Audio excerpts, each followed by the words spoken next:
ये है 8 नंबर का गेट जिसे चौगान पोल कहा जाता है। इसमें आप देखते हैं ये लकड़ी का जो दरवाजा आपको दिखाई दे रहा है, इसके ऊपर स्पाइक्स लगे हुए हैं, कीले लगाई गई है। ये कीले क्यों लगाई जाती थी, एनी आइडिया?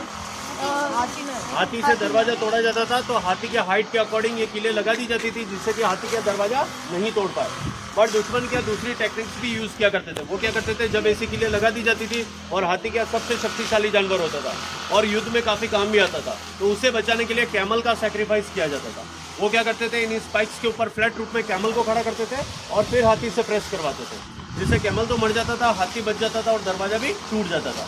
बट आर्किटेक्ट जो हुआ करते थे, इन सब चीजों से दरवाजे को बचाने के लिए मोस्टली फोर्ट के दरवाजे आर्किटेक्ट हमेशा कर्व के रूप में बनाते हैं। अपन नीचे से आए, सडनली अंदर टर्न लिया है, फ्रंट साइड में दरवाजे के हमेशा स्पेस कम दिया जाता है।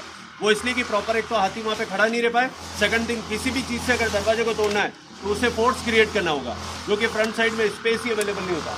इस सिक्योरिटी रीजन से मोस्टली फोर्ट के दरवाजे आर्किटेक्ट हमेशा कर्व के रूप में बनाते हैं। उस साइड में आप देखते हैं वो है कैनन हाउस, तोपखाना।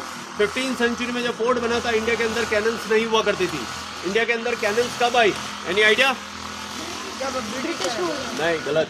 इंडिया के अंदर जो कैनन्स आई है वो आई है 16वीं सेंचुरी में, और फर्स्ट टाइम इंडिया के अंदर जो कैनन जो तोप लेके आया था वो लेके आया था मुगल्स, बाबर लेके आया था। और उसने फर्स्ट टाइम इंडिया के अंदर जो कैनन जो तोप इस्तेमाल की थी वो की थी 1526 के अंदर पानीपत के बैटल में इब्राहिम लोदी के खिलाफ। बट यहाँ पर जो तोपें रखी गई है वो 19वीं सेंचुरी में महाराणा फतेह सिंह जी के द्वारा रखी गई है, क्योंकि महाराणा फतेह सिंह जी ने 19वीं सेंचुरी में इस पूरे फोर्ट के अंदर काफ़ी सारा रिनोवेशन करवाया।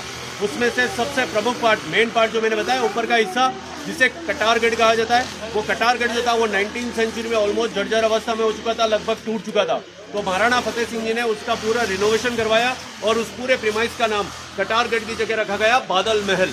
बादल महल इसलिए रखा गया क्योंकि मोस्टली रेनिंग सीजन के अंदर वो पूरा का पूरा बादलों की ओर में ढका रहता है, इसी वजह से उसका नाम बादल महल रखा गया।